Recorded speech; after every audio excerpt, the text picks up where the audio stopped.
Welcome to this week's episode of Abnormal Psych Through Film. Glad to see you all.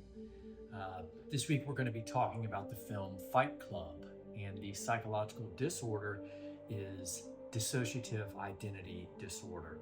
So let's talk a little bit about the disorder itself before we jump into the film. This is a particularly controversial disorder in that some practitioners question whether or not it even exists. It is one of those things where it can be hard to differentiate whether or not someone is moving into what we would call being an alter, right? Having an actual distinct identity structure as opposed to someone dissociating. Dissociation occurs on a spectrum. We dissociate every day to small degrees, whether it's daydreaming at work or really kind of going into a place where we become really flat and shut down.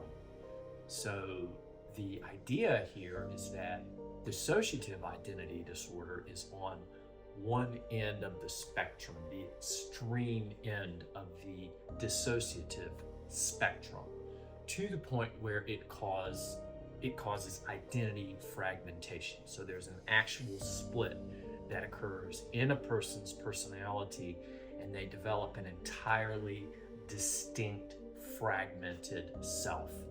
And this version of themselves is often very different than the host, if you will.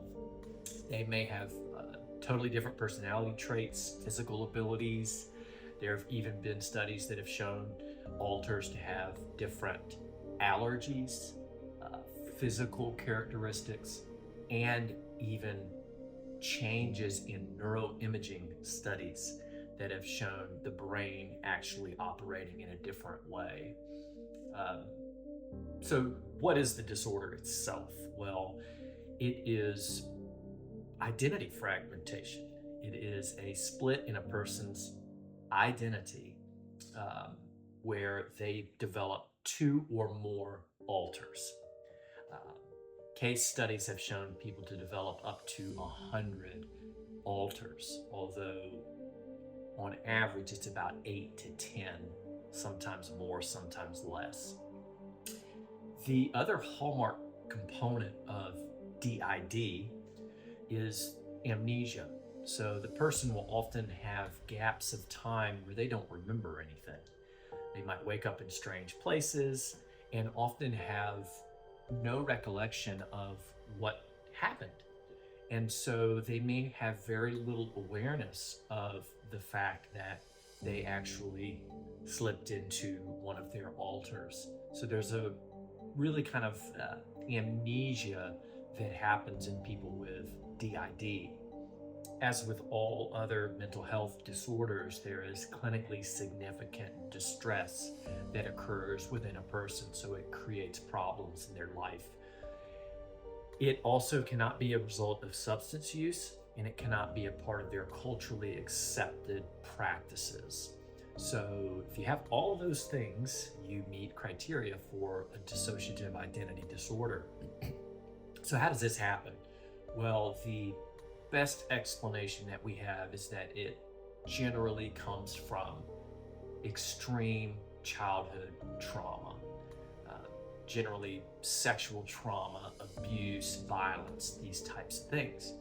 And what's happening is the child is splitting their personality as a way to protect themselves, as a way to defend against the really traumatic, abusive environment so that they can survive, is essentially what's happening.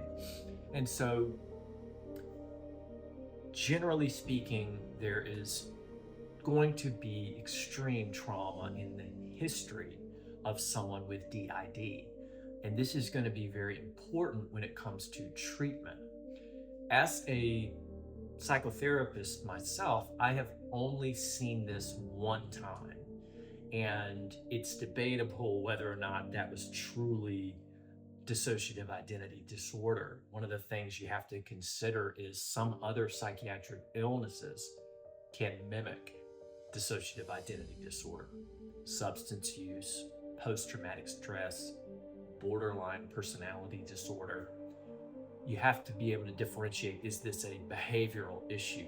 What I mean by that is, has the person learned this as a way to get their needs met?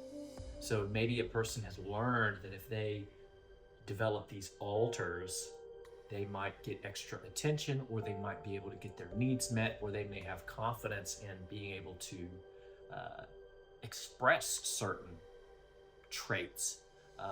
You may have someone who at baseline is timid, shy, soft-spoken, but their alter is aggressive and powerful and confident.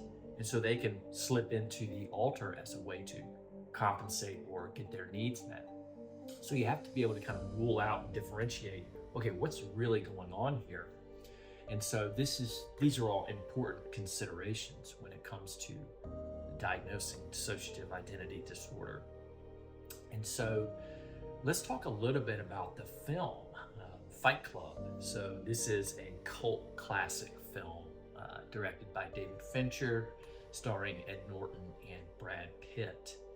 And this film has a lot going on. It's very thematic. There's a lot of different themes, from toxic masculinity to mental illness, consumerism, anarchy, capitalism, materialism. And these themes really play a role in the mental deterioration of Ed Norton's character. In the beginning of the film, the opening scene is Ed Norton with a gun in his mouth. Tyler Durden, played by Brad Pitt, has a gun in his mouth. This is actually the ending scene, and then they flash back to the beginning. And so it really kind of hooks you right from the beginning of the film. And the film starts out focusing on Ed Norton's character. Now, going back and watching the film, you realize so many things that you missed the first time. Like, you never hear his name spoken, Ed Norton's character. So if you watch it on subtitles, you're going to see that they call him narrator. And so you never hear his name. He'll often wake up in strange places, right? It's not something that you typically are like, oh, it's kind of hidden in the film, unless you go back knowing what happens at the end and can say, ah, now that makes sense. Another piece of it is when Marla Singer is introduced in the film, the narrator and Tyler Durden are never in the same room. And so this is significant. And so Ed Norton's character, I'll refer to him as narrator, is just this lost guy. I mean, he is working a dead-end job that he's not passionate about. He's depressed. He's meek. He's just lost.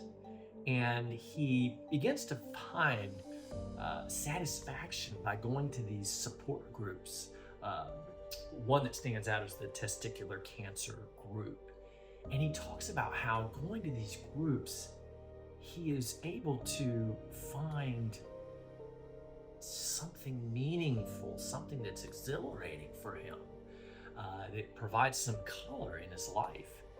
And so this is a very kind of interesting, quirky thing that he does in the movie, and it actually provides some comic relief as you go through and watch the film. So there's a line in the film spoken by the narrator that really kind of captures one of the primary themes in the film, and he says, "Losing all hope is freedom." And this is something, as we're introduced to Tyler Durden's character, this is kind of his MO. As we come to find out, there's a real powerful scene where he pours lye on the narrator's hand, and it's just like an acid eating away at his skin, and he's just holding him there and really encouraging him to be with the pain, and that if he can enter the pain, he'll be liberated, right? And so this is kind of the goal of Tyler, is to bring about this hopelessness, this pain, in order to free, whether it's narrator or society at large of the kind of enslavement of consumerism and capitalism. And so this is happening on a micro scale with the narrator, but also on a more global scale, as you come to see at the end. And so he's going to these support groups, and Marla Singer comes in, and she's a woman who is also going to support groups for kind of the same reason, but a little bit different. She's just kind of nonchalant, aloof, not really concerned with how her presence in these meetings might, disrupt the meeting. And the narrator really is put off by this, and he ends up talking with her and kind of coming up with a deal for them to go to different meetings, because he ends up losing his ability to find satisfaction in the meetings because of her. So it's shortly after this that we're introduced to Tyler Durden, and they end up sitting next to each other on an airplane. And Tyler's talking about what he does for a living. He makes soap out of human fat. This again touches on the theme of consumerism, just how soap coming from human fat is used to cleanse people. It's just kind of an interesting element that David Fincher puts in the film. And we quickly come to see kind of the polarization between the narrator and Tyler Durden. And as I mentioned earlier, this can be typical of DID, in that one of the alters possesses kind of compensatory aspects of the host's personality, right? Tyler is very outgoing, he's very aggressive, he's not afraid to get in your face, and he's bold. And this is very different than the narrator. The narrator is very kind of timid and go with the flow. And so they develop this relationship and kind of complement each other. And ultimately, there's a scene when they come out of a bar, and Tyler Durden says to the narrator, "I want you to hit me as hard as you can." This is kind of one of those lines in the film that kind of stands out. And they end up fighting each other in the parking lot, like really fighting each other. And this is where the Fight Club is developed. And so they start developing this following with this Fight Club, where people come in and just are liberated and find exhilaration in beating each other into bloody pulps. And so this becomes a real purpose for the narrator. He's able to find something that he can be a part of and that is meaningful. They kind of flash back and forth, and another thing that's happening in parallel with the Fight Club is the development of Tyler and the narrator's relationship to Marla. And one of the interesting things about the relationship is you never see Tyler and the narrator in the same room with Marla. And so this is, again, one of those kind of clues that, perhaps something strange about this. And Tyler does not want the narrator to talk to Marla about Tyler. And so looking back, I think, this makes sense, right? Tyler is protecting the narrator from, being outed as, someone who's unstable. But those are some kind of pieces that make you think, interesting. We've talked a little bit about childhood trauma. And so one of the things that I was looking for in this film is any evidence of trauma in the narrator's life. At one point, Tyler talks about how his dad left when he was young, and how this had a significant impact on his life. There may be something to this, abandonment. You never know how that could affect a child. I think he was a 6-year-old child. Could that potentially be the touchstone event that led to the fragmentation of his identity? Maybe. Or maybe that's just not something that was included in the film. And so things progress in the movie, and Tyler kind of begins to push the envelope, becoming more and more aggressive, more and more violent, more and more destructive. And he's essentially building an army with the goal of bringing down the system. And if you think about this in terms of the narrator and how Tyler kind of meets the needs of the narrator that he is unable to meet for himself, right?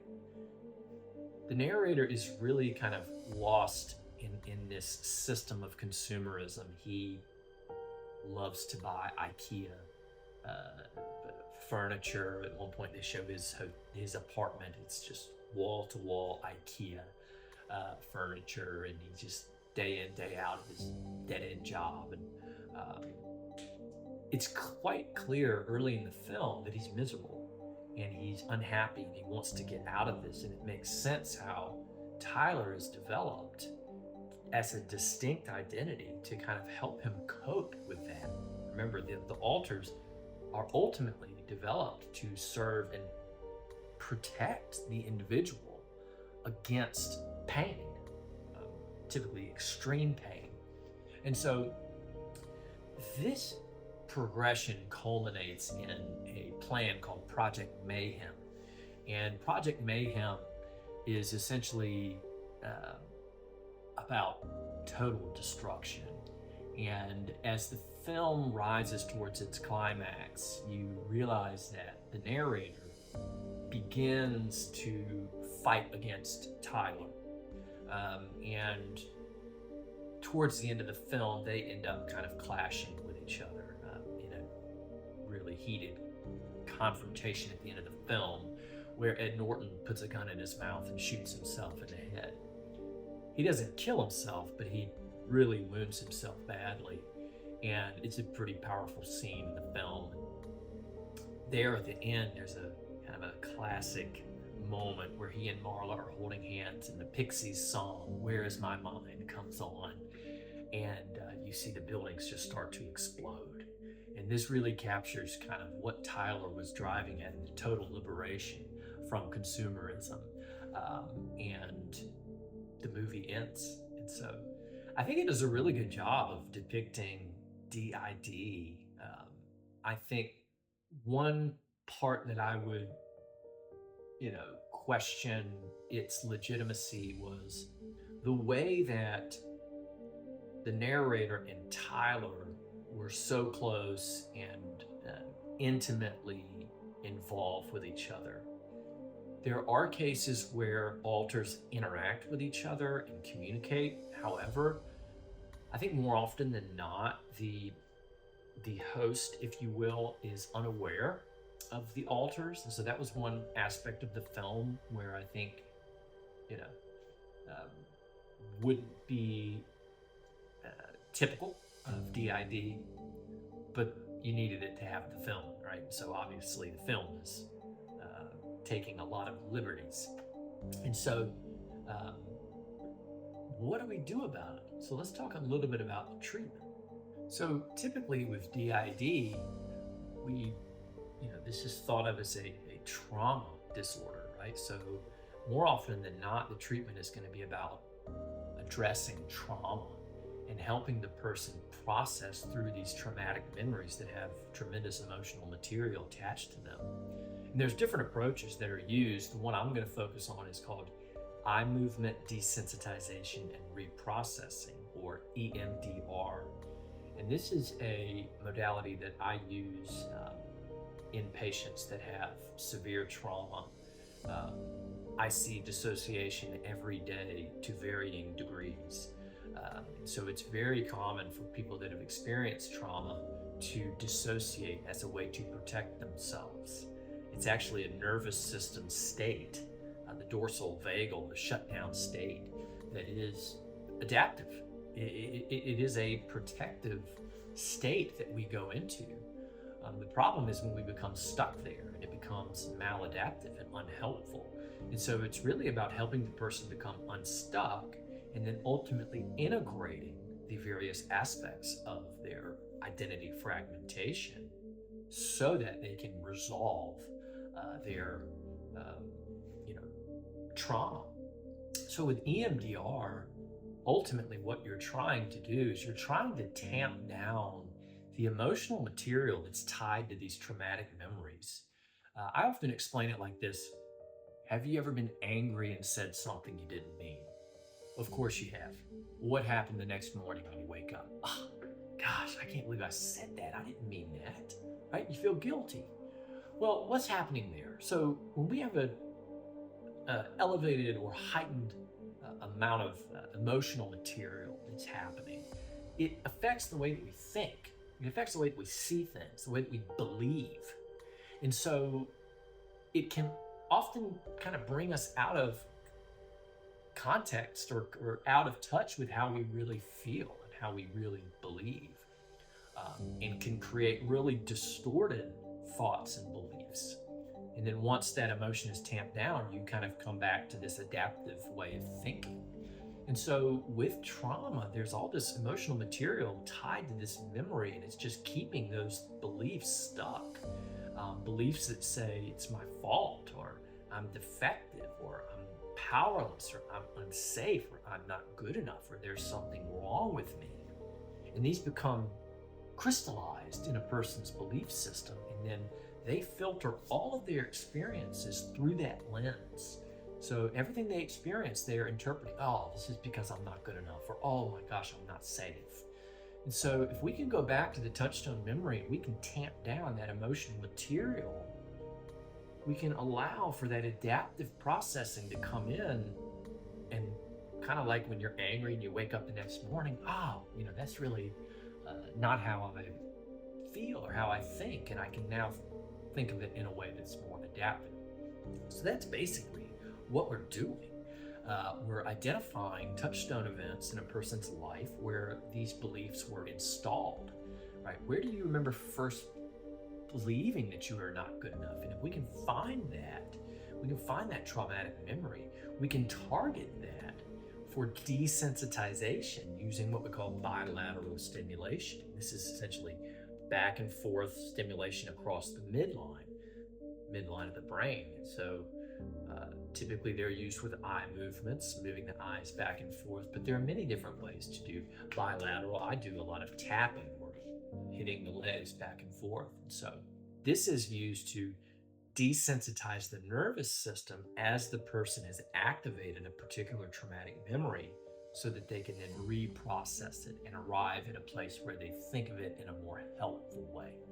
So this is essentially EMDR. There are 8 phases in EMDR. We do a lot of preparation and history before we actually jump into the reprocessing, so that a person can really have the skills necessary for emotional regulation and grounding and being able to take care of themselves.